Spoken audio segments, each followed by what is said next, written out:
Hello everybody and welcome to another installment of my little series where we go through the hero packs of each hero and analyze, those 15 cards plus the obligation and the Nemesis to really get at the heart of what these cards are. And today we will be talking about Worthington Angel, aka Archangel. And actually, this looks fine enough.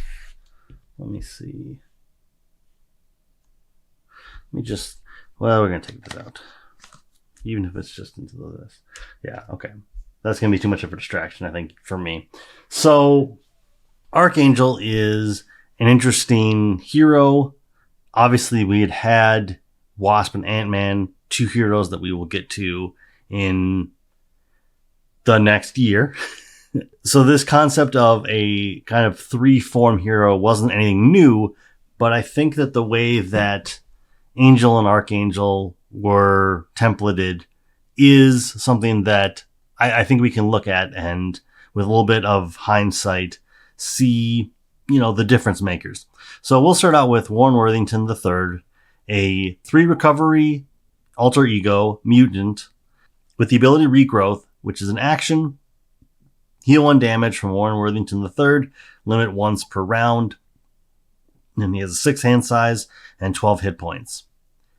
And there's not really much to say here because this is not a alter ego that has a ability to tack on that you can really make use of its setup. And the one healing might seem forgettable, but I will say that one hit point can be the difference maker sometimes, although it's probably so minute that you're not going to necessarily attribute that to why you won or lost was your use of this ability. His first hero form is Angel, a 2 thwart, 1 attack, 2 defense hero with aerial and X-Force traits, and the ability Angel of Life, which is a response after you play an aerial event, draw 1 card, limit once per phase.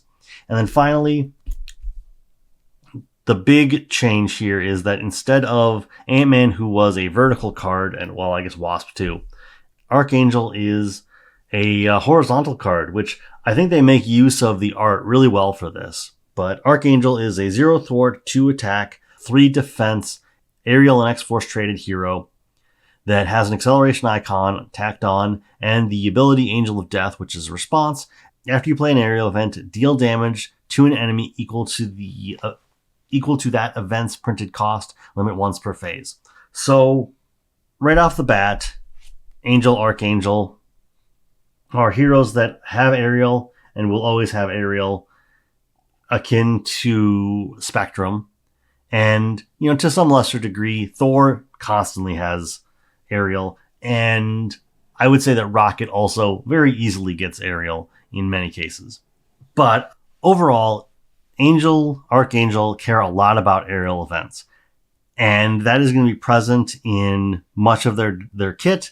And luckily, we have a lot of basic cards and quite a few aggression cards. Although, I think if I were to really look, there is probably a healthy swath of aerial cards across all the aspects.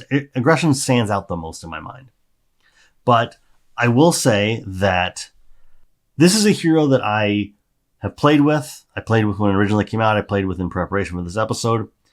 These abilities can be a little bit of a kind of triggering nightmare. You had to pay close attention to, first of all, it says after you play. But some of the cards in Angel's kit do make for a bit of a confusing state as to necessarily where you should naturally land. I think I've pretty much figured it out. And if I'm absolutely wrong, someone will probably say in the comments. But overall, I like the fact that the hand size, that's something I didn't point out. So the hand size on both of the hero forms is 5. So the difference being that with Wasp and Ant-Man, let me just check here, because they should be very easy for me to find. Okay.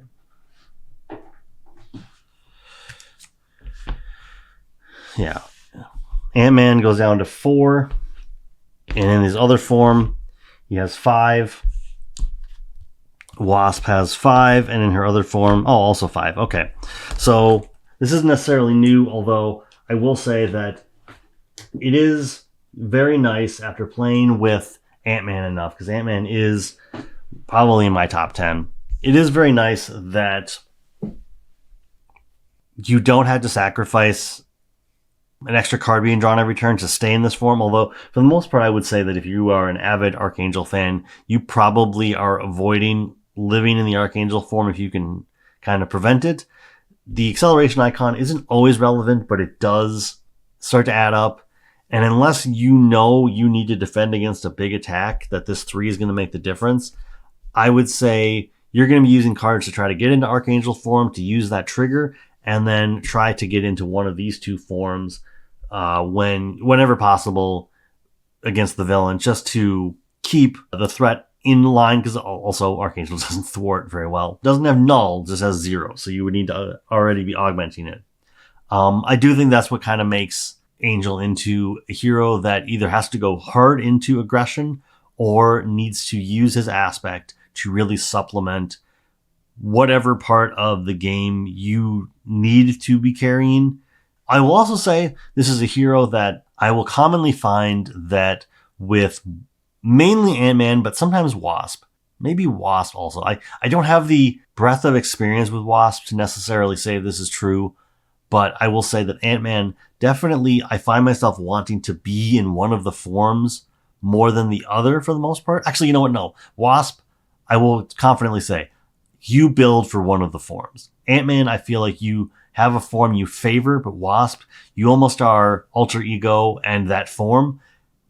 I don't feel the same way about Archangel. I feel like once you get into that flow, you're trying to hit these responses both every turn. Draw an extra card, deal some extra damage.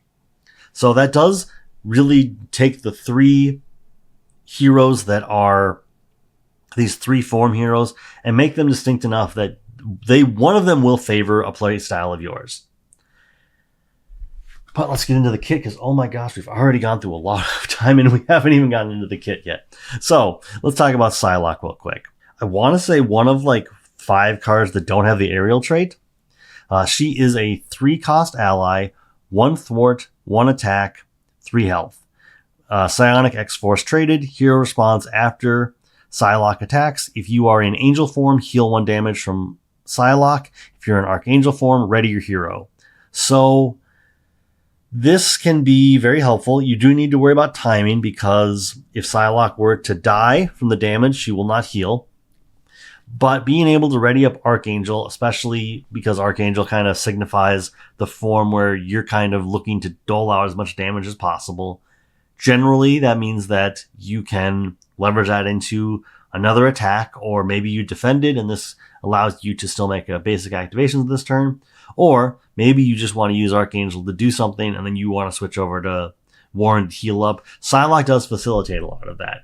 She doesn't really play well into the rest of your goals in terms of aerial, but she is at least a card that I don't mind having around and that I will play when I get the chance.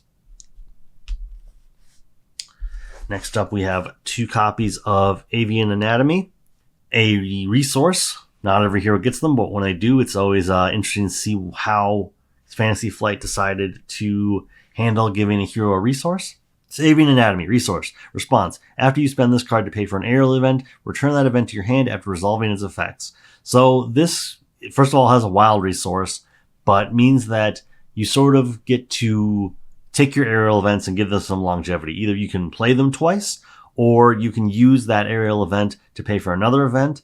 This card really helps to make hitting both triggers on the 2 hero sides more possible, because you're playing an event, drawing a card, or dealing the damage, and then you're able to get that card back to help to pay for another thing, which might draw you a card or might deal some attack. Not necessarily the first card you might think of when you're thinking of Angel, but this is the kind of card that really helps the deck, churn through its cards. Next up, we've got Natural Flight, a 2-cost event, aerial thwart. Hero action, remove 4 threat from a scheme. If you are Angel, this thwart ignores the crisis icon and the patrol keyword. This doesn't come up a lot, but when it does, it is helpful. Just as a thwarting card, I do think that it's pretty good.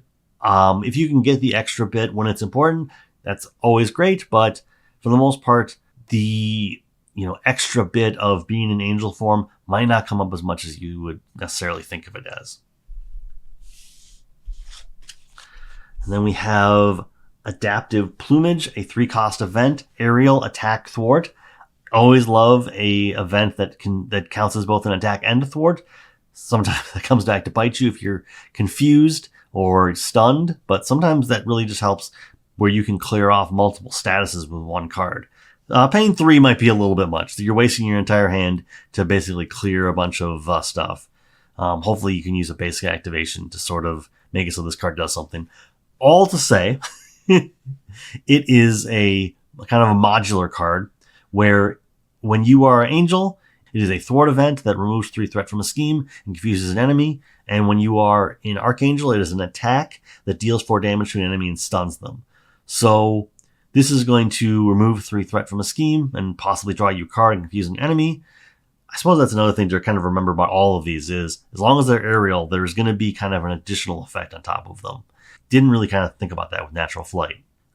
With Archangel form, it's going to deal 4 damage, deal another 3 to a different enemy or the villain or whomever you're looking at, and stun that enemy. This is a strong card. I think I kind of underrate it. I don't see just how powerful it can be. Possibly because sometimes when you're sitting there, you're trying to flip between different forms and you sort of have to be selective. Like, we'll talk about the next card real quick. I would love to be able to deal a bunch of damage here. But I also love to be able to get the overkill and piercing here. And so I think one of the hard parts about working with Angel is kind of balancing everything out, because I'd love to go to Angel form and draw that card, but maybe removing threat and confusing an enemy is the most important thing to me. But this is a much more powerful card when you're in Archangel form. So balancing everything out, as we look at these 2 copies of Razor Dive, balancing everything out is kind of a thing. Angel can be the thinking man's hero in some ways. Like, you do have to put some forethought into it. And I think that makes for a better game, but I think that it can also leave you with a sense of like, oh, I wish I could have done more. And, Angel's so powerful that even when you're doing awesome things, you wish you could be doing more awesome things. But Razor Dive, a 3-cost event, aerial attack, hero action attack, deal 6 damage to an enemy. If you are Archangel, this attack gains overkill and piercing. So this is a super powerful attack. And when you're in Archangel form, this is probably what you're going to be playing for the turn. This is going to be dealing 9 damage, either to 2 bodies or to just 1. And unfortunately, with the way everything's templated, this is after you play an aerial event. Oops, the shine get there. After you play an aerial event. So this 6 damage is going to happen before the 3 damage. So you can't kind of like soften up a minion to overkill for even more. But sometimes that doesn't even matter. Like, okay, I overkilled based off of 6, and the 3 damage is just going to go to the villain anyway.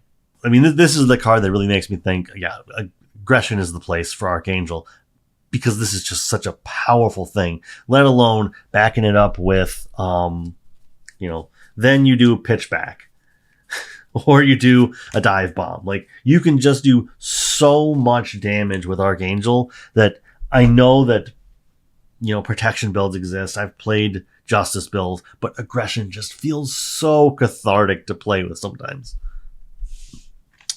And then we've got Aerial Agility. This is a 1-cost event, aerial defense, hero interrupt. When an enemy attacks you, if you are Angel, ignore each boost icon and boost ability for this attack. If you are Archangel, give yourself a tough status and gain retaliate for this attack. I don't think I respected this card enough until I played with it a few times. While I have a lot to say about cards like Razor Dive, this card has done so much for me that I feel like it might actually be my favorite card in the entire kit, because being able to turn off, like, okay, let's use Venom as an example, because Venom can cause you to have a lot of boost cards face down in front of you. turning all of them off is amazing. And when you're in Archangel form, okay, so yeah, you've added some extra threat to the main scheme, but you're not taking damage this turn. I guess if they have piercing, but like you kind of make your own decisions there. But gaining retaliate for a turn, just for this attack. Okay, so this wouldn't flow down to minions. Being able to just knock a tough status off for basically free while dodging an attack is so amazing. Even if it's just dealing a damage, so you're taking the villain from 19 down to 18, that's still cool. You didn't take any damage and the villain took some damage. That's great. This card does so much. I think it is a sleeper card. Like, I love a lot of cards in Angel's kit. Even if I don't... Angel isn't my favorite hero. I don't love Angel. But some of his cards are so cool. And this one is so cool. And we've got Metamorphosis, the run-of-the-mill change form card. 2-cost event, Aerial. Action, change form. If you are Warren Worthington, draw a card. If you're Angel, remove 2 threat from a scheme. If you're Archangel, deal 3 damage to an enemy. So this is the card that really sort of like messes with timing for me, because after would imply that let's say I started out in Angel form and I changed to Archangel form. So now I'm in Archangel form. I deal 3 damage, and after I play an aerial event, I deal 2 damage. That makes sense. And I'm pretty sure that's how the card actually is supposed to be read. That's how everything's supposed to function. That can be a little frustrating because now I've changed forms. I've dealt the damage. I've dealt even more damage. And now I need to change back to Angel so that I can draw a card. This is the card that I think tends to fumble me up the most, because I have a clear picture of what I'd like to do, and obviously I have the card in my hand, so I'm the one like sequencing my plays. But it's the card that most leaves me wanting to do more, because I often find that when I'm playing this card, I somehow also don't have the ability to play an aerial card beforehand to draw that card, and then Metamorphosis into to Archangel to deal the damage. Like, it must be me. It's just luck hurting me, but I never seem to have this in such a way where this is the second aerial event I'm playing in a turn. It's the first. And I might even be changing to Warren Worthington in hopes of drawing another aerial event so that I can change to the hero that I want to be, so that I can do what I want to do. And I don't know, it's just my luck, is this card just kind of like gets me, it has me going both ways. Almost done. We've got Techno-Organic Wings, a 3-cost upgrade, superpower tech. Hero action, exhaust Techno-Organic Wings. If you are Angel, ready your hero. If you are Archangel, reduce the cost of the next aerial event you play from your hand this phase by 2. So this, I know, is a favorite of many players, and I've certainly gotten use out of it. I cannot tell you how many times this has just been a resource for me as I try to do other things. I know that if this is in play, it's going to... Like this, okay, I'm reminded of a card from Magic. God, I can't even remember what it's called now. But it's an artifact from like 2009 from Zendikar block that basically said when your lands come into play, untap them. Great card. I think it costs 2, maybe it costs 1. Doesn't really, that part doesn't matter. But it's the kind of card where a lot of people said, like, if I could just start with this and play, it's the best card ever. But it's paying for it that really gets me. And this card, if I just had it in play at the beginning of the game, if I just hard mulliganed for it, it would be great. But so frequently I draw it at a time when it's just the last thing I need. And I know that if I just had the resources that I could play this and not interrupt the rest of my turn, I would play it every time. But so often I find myself just not doing that because I'm just trying to progress my board, and I'm past the point where this is something that I can stop my momentum to do.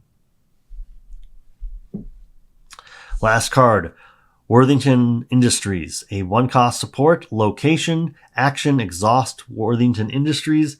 Shuffle 1 aerial card from your discard pile into your deck. If you are in alter ego form, draw 1 card. So I do like this card for the fact that it is an alter ego card without necessarily needing to be in alter ego form. I do get use out of it. I do feel like, for the most part, I'm just not in alter ego form enough to draw that extra card. But regardless, it's never a bad idea to have an upgrade and a support in play for caught off guard. And this isn't the worst thing to lose caught off guard, although for the most part, I would really love to just be able to recur my aerial events or my aerial cards, which this does. It's a card that I kind of forget about just because it's just doing what it does, and it does it very well. Yeah, that's it. So that is all of the Hero Suite cards for Warren. And I think now it's time that we talk about his obligation and the Nemesis pack.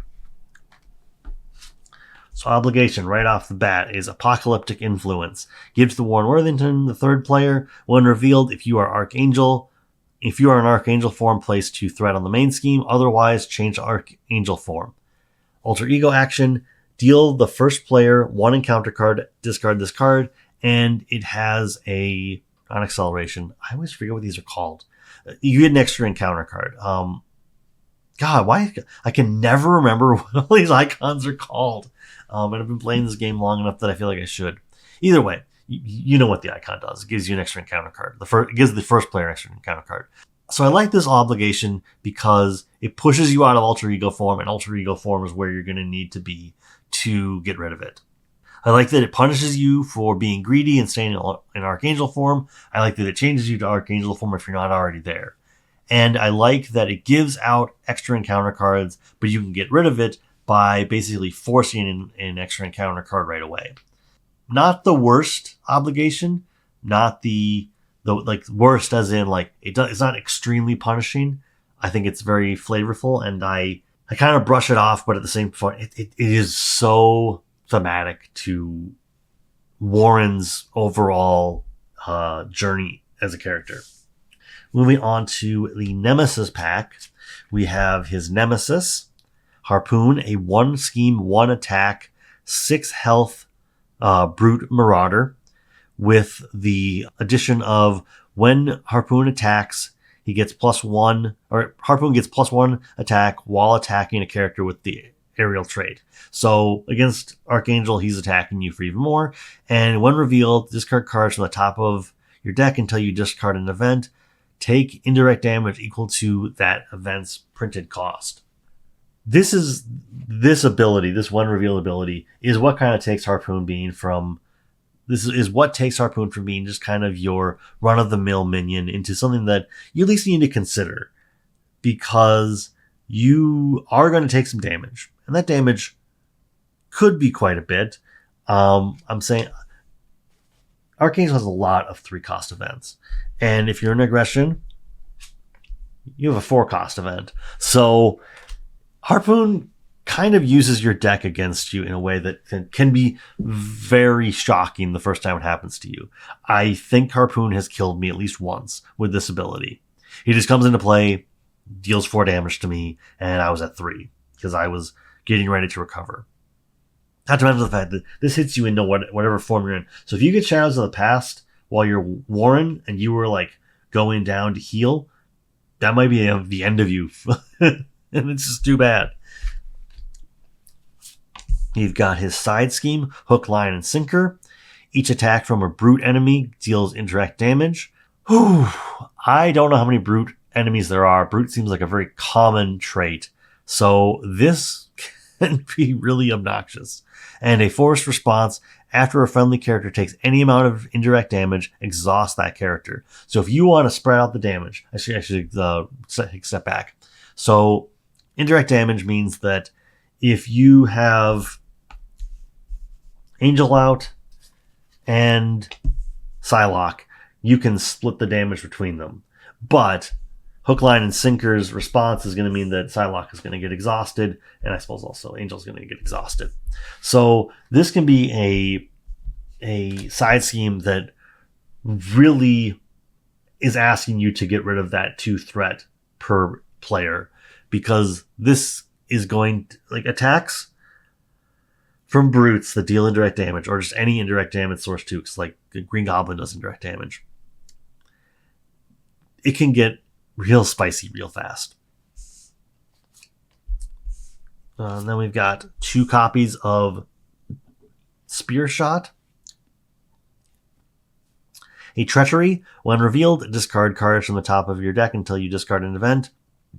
Take indirect damage equal to that event's printed cost. If that event was an aerial event, this card gains Surge.